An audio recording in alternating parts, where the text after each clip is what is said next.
What's happening, sports fans? Welcome back to another episode of Mom and Papa Joe.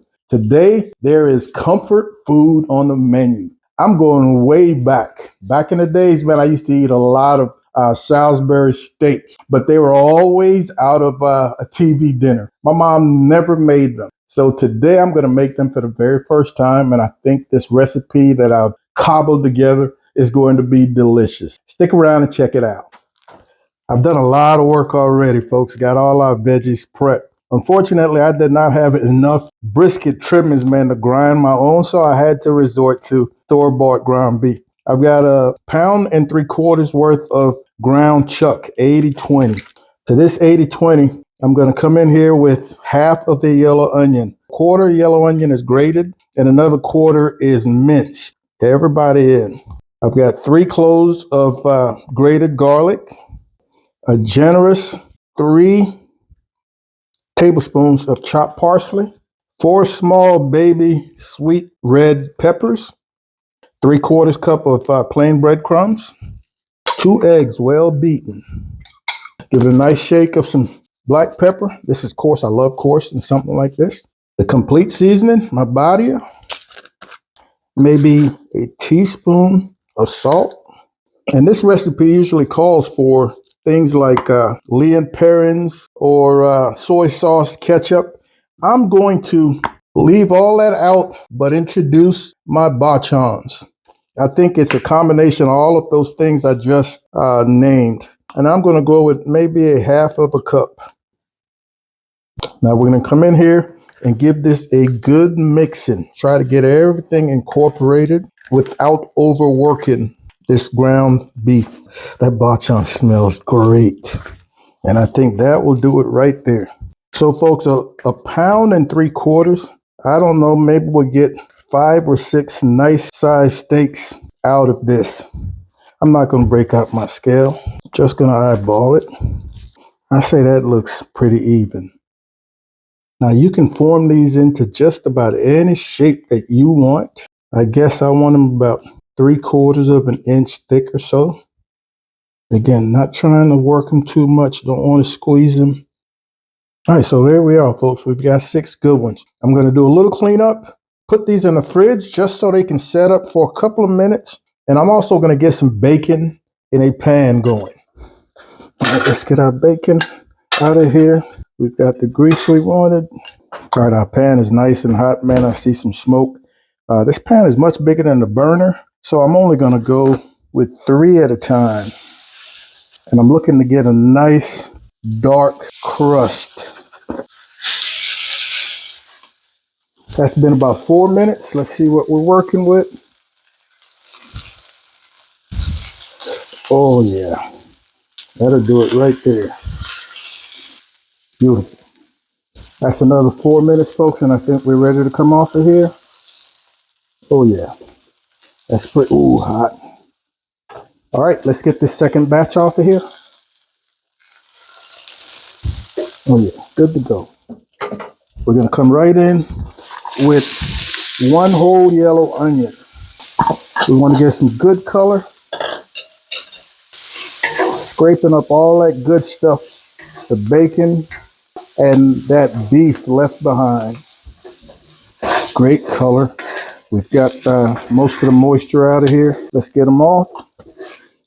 Now we're going to hit our mushrooms. A little bit of avocado oil that can tolerate the high heat and will help this butter tolerate that high heat as well. Now we come in with 12 ounces of mushrooms. These are baby bellies. So we're looking to get a nice golden color and really get the water out of these mushrooms there. Really concentrate their flavors. Oh, you can see, oh, look at that color. They're starting to caramelize. That's telling us that the water is out of them, man, and we are ready to proceed. We'll come back in with our onions. Oh, beautiful. A couple cloves of minced garlic, just for a couple of seconds. When you can smell that garlic, you know it's time to move forward. I've got 4 tablespoons of all-purpose flour. We're going to make just a little bit of a roux. Not sure if I'm going to use it all just yet. So let's say that's 3 tablespoons. We're going to cook this flour out for just a few minutes. I think I'm going to go all of it. So 4 tablespoons. So folks, how about another quarter cup of that bonchons? Yes, sir. Oh, let's do a little deglazing. Oh my goodness, that smells great. Now I'm going to come with 2 cups of beef broth. That's low sodium beef broth. And you want to scrape up the underside. I'm also going to add maybe a cup of some good dark porter, a Texas beer. And we're going to bring this to a boil, see how thick it is, and whether we may need to add just a little more. All right, we're back to a boil, and we can sense how thick our gravy is. Right now, I'm happy with that. We'll see after it cooks down a little bit. We need to check for salt content. Oh, it's delicious. We can definitely use a little hit of my Badia and just a pinch of salt. Oh, that color is great. That dark beer, man. Nice dark roux. We're going to come in now, folks, and just drop our... Oh, I'm going to turn our stove down to a bit of a simmer, and we're going to give these a good 10 minutes or so. Remember, they were already maybe 60% cooked. That's been about 5 minutes. Let's give these a flip. To finish up, we're just going to come in here with a little parsley.